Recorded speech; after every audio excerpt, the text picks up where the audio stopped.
তা আজকে আমি এমন এক জায়গায় পৌঁছালাম, এই জায়গাতে যেখানে আমি পৌঁছালাম সেখানে আমার এক বন্ধু আছে, সেই বন্ধুর সাথে আজকে আমি সাক্ষাৎ করব। তার নাম হচ্ছে ভায়ারা মোড়াও। উনি এমএ, বিএড এবং বিপিএড পুরো ডিগ্রিটা কমপ্লিট করেছে তার পড়াশোনার জীবনে। আজকে সে একজন সাকসেসফুল কৃষক। তার সাথে আমি আজকে সাক্ষাৎ করার জন্য ভীষণভাবে প্রচেষ্টা করলাম। দীর্ঘ 15 বছর পরে আজকে ওনার সাথে আমি সাক্ষাৎ করলাম। সাক্ষাৎ করে দেখতে পারলাম যে তিনি আজকে একজন সাকসেসফুল একজন কৃষক। তো আমি ওনার কাছ থেকে এইটাই আমি জানতে চাচ্ছি যে উনি এই যে দীর্ঘ 15 বছর ওনার সাথে আমার কোনো সাক্ষাৎ ছিল না, দেখা ছিল না, কথা ছিল না।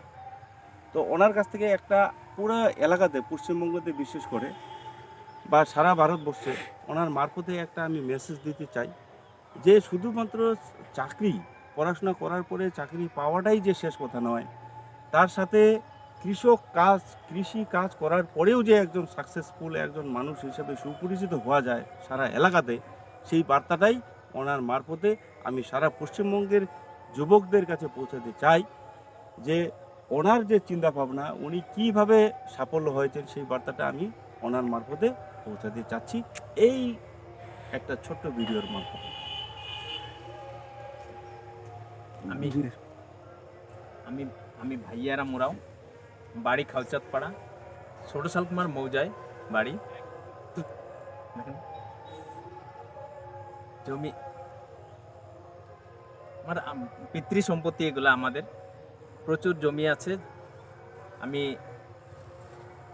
সরষা করেছি, সিজন অনুযায়ী আলু যা প্রতি বছরই 10-15 গাড়ির মতো যা করা হয় আলু। 15 গাড়ি করলে তো মোটামুটি 50 বিঘার মতো 3-15-45 বিঘা হয়ে যায়। বিঘায় আমাদের এদিকে মোটামুটি একরে 1 গাড়ির মতো হয় আলু। তুলনামূলকভাবে অন্য দিকের তুলনায় জানি না, এদিকে একটু কমই হয় নাকি। তো যাক, পড়াশোনা করে আমি যেটুকু করেছি খুব ভালো আছি, চাকরির উপযুক্ত, কিন্তু চাকরির জায়গা পেয়েও আমি চাকরিতে যাই নাই। তো এই গৃহস্থী করে আমি ভালো জায়গায় পৌঁছে আছি, কৃষিকাজ করে। তো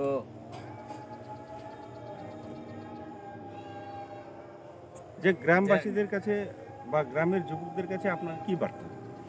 তো আমি যুবকদের কাছে এটাই বলতে চাই, চাকরির চেষ্টায় থাকুক। যদি চাকরি অথবা নাই হলো, তাহলে ভালো একটা পথ করা যায়, হতাশ হওয়ার কিছু নেই। যে কর্মটাই করুক যাতে মন দিয়ে করে, এই চেষ্টা রেখে আমি যুবকদের বলতে চাই যে ওরা যেন যাতে হতাশ না হয়, এই আশা নিয়েই তারা থাকে। কৃষিকাজে মন দিক। ঠিক আছে।